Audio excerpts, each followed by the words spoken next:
Hello प्यारे बच्चों, कैसे हैं आप सब। आशा करती हूँ आप सब अच्छे होंगे। आज मैं आपको कक्षा 7 का अध्याय नंबर 15 पढ़ाने जा रही हूँ, जिसका नाम है मानसरोवर की यात्रा। यहाँ पर हम मानसरोवर की यात्रा करेंगे और बड़े अच्छे अच्छे दृश्य देखेंगे। इसमें देखते हैं जीवन क्या है। जन्म और मरण के बीच का सफर ही तो जीवन है और यह सफर अंतहीन है, यानी कि इसका कोई अंत नहीं है। यह कब शुरू हुआ कब समाप्त होगा कुछ नहीं कहा जा सकता। लगता है हम पड़ाव दर पड़ाव चले जा रहे हैं, चले आ रहे हैं। अंतहीन पथ के यात्री जो ठहरे, अंतहीन यानी कि जिसका कोई पथ मतलब रास्ता, जिसका कोई रास्ता नहीं, ऐसे यात्री ठहरे हैं। मन में उमंग हो, दृश्य जगत के प्रति संवेदना हो और पैरों में दमखम भी हो तो यात्रा जैसा आनंद और कहीं नहीं मिल सकता। यात्रानंद सबसे बढ़कर है। यात्रानंद मतलब यात्रा का जो आनंद है वो सबसे बढ़कर है। सो विद्यालय की ओर से प्रत्येक वर्ष ट्रैकिंग पर जाता रहा। विद्यालय हर साल ट्रैकिंग पर जाता रहा। मानसरोवर की यात्रा की इच्छा पता नहीं कब और कैसे मन में उदय हुई, और जब उदय हुई तो बेचैन हो उठा। लगा कोई पुकार रहा है। यह ऐसी पुकार थी जिसे अनसुना करना असंभव था, यानी कि नामुमकिन था। मानसरोवर की यात्रा को, है ना। मन में उमंग बढ़ गई, दृश्य जगत के प्रति संवेदना भी तीव्र हो उठी। दृश्य जगत मतलब देखने की, संसार को देखने की। और पैरों में इतना दमखम आ गया, दमखम मतलब ताकत इतनी आ गई पैरों में कि दौड़ लगाने को मन करे। मानसरोवर यात्रा के सारे शुभ लक्षण उपस्थित थे, किंतु इसमें प्रभूत यात्रा व्यय भी अपेक्षित था, मतलब काफी खर्च भी था इसमें।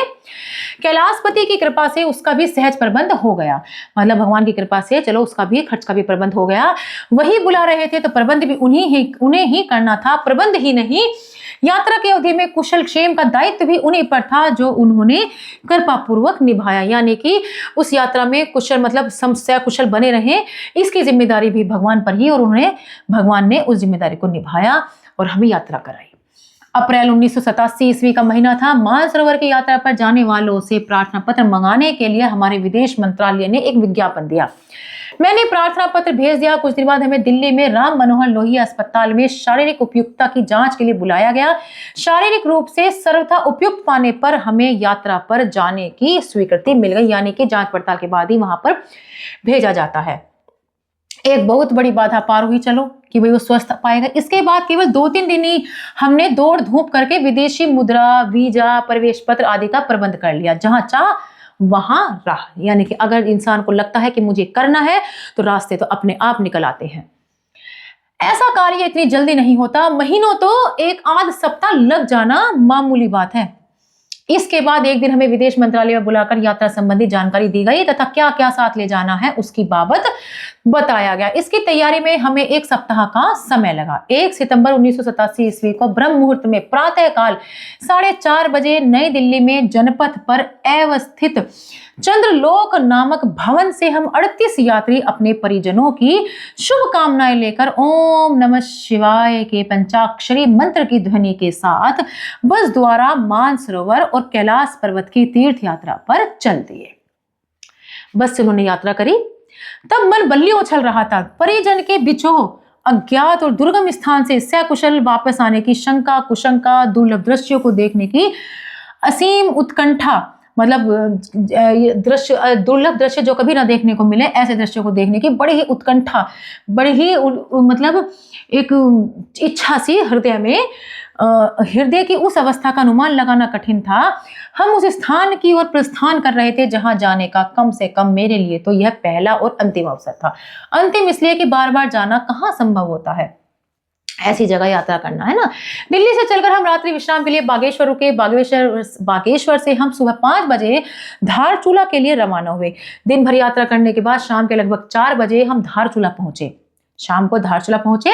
यह स्थान काली नदी के किनारे बसा है, आधा भारत में आधा नेपाल में। वहां हमने रात को विश्राम किया, यानी कि आराम किया। धारचूला से हम तवा घाट पहुंचे। अगले दिन तवा घाट से हमारी पदयात्रा शुरू हुई। यह सितंबर की 30 तारीख थी।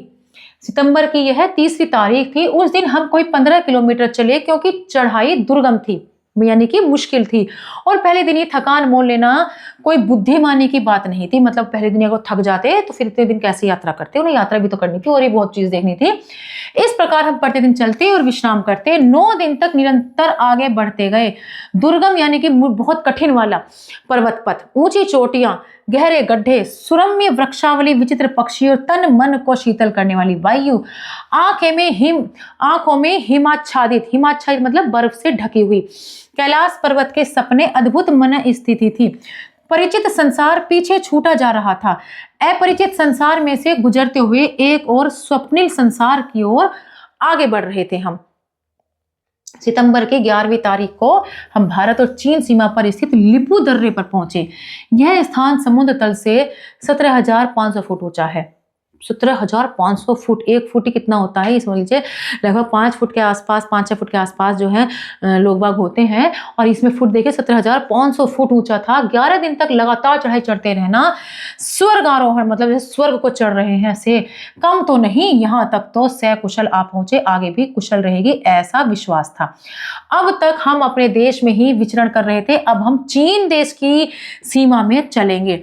चीन देश की सीमा, मानसरोवर हमारा पवित्र तीर्थ, कैलाशपति हमारे आदिदेव और कैलाश शिव की तपस्या भूमि, जिसकी साक्षी पुराण दे रहा है, कालिदास का साहित्य दे रहा है, इतिहास दे रहा है। आज वही तीर्थ स्थान चीन की सीमा में सोचकर मन कड़वा होया, लेकिन शिव तो विश्वव्यापी देवता है। मतलब चीन देश में ये सब इतनी अच्छी अच्छी चीज, चीन देश में, हमारे भारत देश में क्यों, थोड़ा मन कड़वा जरूर हुआ, लेकिन शिव तो विश्वव्यापी है, यानी कि पूरे संसार के देवता है। जहां प्राणी मात्र के प्रति कल्याण भावना है वहीं शिव है, जहां विश्व और अमृत में समत्व है वहीं शिव है, जहां स्वयं को कष्ट देकर दूसरों की प्राण रक्षा की जाए वहीं शिव है, और जहां शिव है कैलाश मानसरोवर भी वहीं है।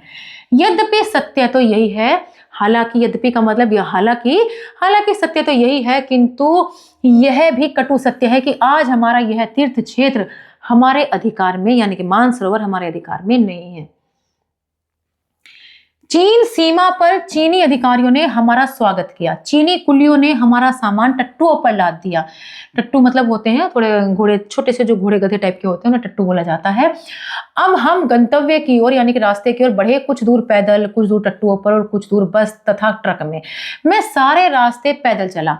टट्टू में भी तो जान है, और तीर्थ यात्रा में अपनी काया भले ही कष्ट उठाए, अन्य जीव को कष्ट देने से यात्रा का पुण्य क्षीण होता है ना। मतलब किसी दूसरे जानवर के ऊपर भी बैठे, टट्टू ही तो था वो, उस पर बैठना ये ऐसा समझो जैसे जीव को कष्ट देना है। पंचाक्षरी मंत्र का जाप करते आगे बढ़ते हम तकलाकोट स्थित पुलन विश्राम गृह पहुंचे। यह स्थान लिपू दर्रे से कोई 80 किलोमीटर की दूरी पर है। यहाँ सीमा अधिकारियों ने हमारे प्रवेश पत्र, वीजा, स्वास्थ्य प्रमाण पत्र, नाम धाम आदि की जांच की। आगे हमारा सिक्का नहीं चलता था, इसलिए हमें अपने रुपयों के बदले चीनी युआन, जो हमारे यहाँ पर रुपये चलते हैं वो चीन में युआन चलते हैं, चीनी युआन लेने पड़े। अपने रुपये के बदले हमें अमेरिकी डॉलर मिले थे। मतलब चीनी रुपये के बदले में हमें क्या मिला, अमेरिकी डॉलर मिले थे। इन अमेरिकी डॉलरों के बदले हमें उसी मूल्य का युआन लेना पड़ा, और हमें चीनी धरती पर 14 दिन ठहरने के लिए उन्हें 480 अमेरिकी डॉलर के मूल्य की राशि देनी पड़ी। मतलब वहां के हिसाब से, वहां के पैसों के हिसाब से हमें उन्हें पैसे देने पड़े। कैलाश मानसरोवर यात्रा चीन के लिए आय का स्रोत बन रही है, यानी कि कैलाश मानसरोवर की जो यात्रा से जो पैसे आते हैं वो चीन के लिए बहुत अच्छी, उससे इनकम होती है, आय होती है, उनसे बहुत अच्छा स्रोत वहां बन रहा है। अब हमारा यात्री दल 2 भागों में विभाजित हो गया। एक दल मानसरोवर की परिक्रमा को निकला, दूसरा कैलाश की। मैं पहले दल में था। हमने 13 सितंबर को मानसरोवर की 110 किलोमीटर परिक्रमा शुरू की। प्रारंभ की मतलब शुरू की। आह, कितनी विशाल झील, नीला कंच स्वच्छ जल देखकर तन मन तृप्त हो गए। ऐसा मनमोहक दृश्य देखने को शायद फिर कभी ना मिले। मानसरोवर की परिक्रमा के लिए हमें 3 दिन मिले थे। सब सुविधाएं होते हुए भी मैंने पैदल ही परिक्रमा की। 16 सितंबर को हम जहां से चले थे वहीं वापस आ गए। 17 तारीख को विश्राम का दिन था। उस दिन मैंने मानसरोवर में स्नान किया। जल इतना शीतल जैसे बर्फ।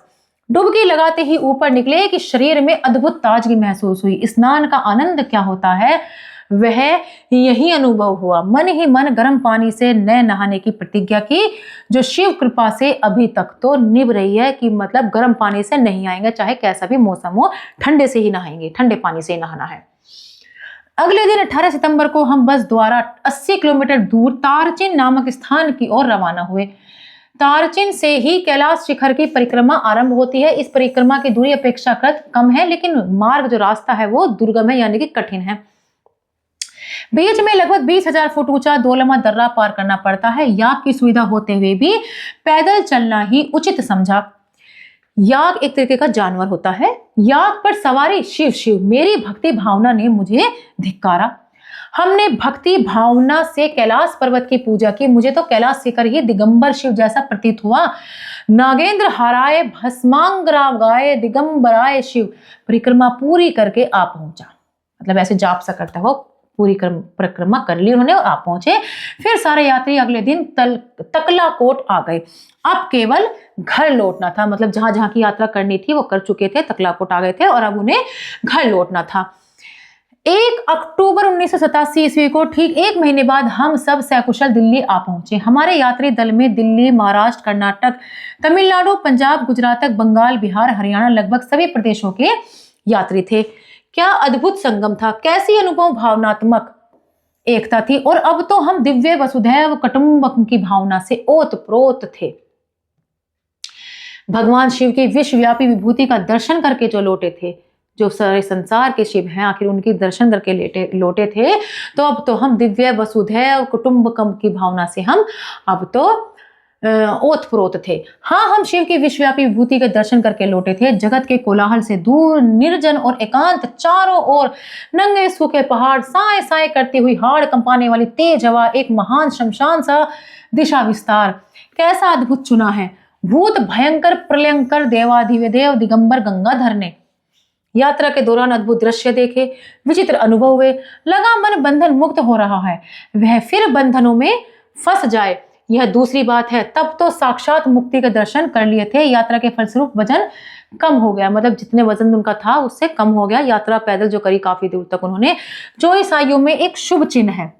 गर्म पानी से स्नान करने यानी कि गर्म पानी से नहाने की आदत से मुक्ति मिल गई है और चाय से पिंड भी छूट गया है। इतनी उपलब्धि कम तो नहीं। यात्रा के इस सुफल से मुझे अमित संतोष मिला, यानी कि बहुत अच्छा संतोष मिला। हाँ, एक बार देखा है, दूसरी बार देखने की तमन्ना है। संसार के जंजाल से छूटकर कुछ दिन मुक्त अवस्था का आनंद कौन हत भाग्य लेना न चाहेगा। संसार के जंजाल से छूटकर एक दिन ऐसा मानसरोवर जैसी यात्रा का आनंद कौन नहीं लेना चाहेगा। और विश्वंभर कैलाशपति सदाशिव ने बुलाया तो फिर अवश्य जाऊंगा, सिर के बल लपका जाऊंगा। ओम नमः शिवाय। तो श्री मुरारी लाल शर्मा जी की लिखी हुई ये कविता, और उन्होंने जो लिखा है मानसरोवर के बारे में, बड़ा ही अद्भुत दृश्य और उन्हें बड़ी ही अच्छी यात्रा उन्होंने लिखी है। शिव सर्व विश्वव्यापी हैं और उनका जाप करते करते उन्होंने बड़े अच्छे अच्छे दृश्य देखे। आशा करती हूँ आपको यह अध्याय अच्छे समझ में आया होगा। मिलते हैं अगली कक्षा में। धन्यवाद।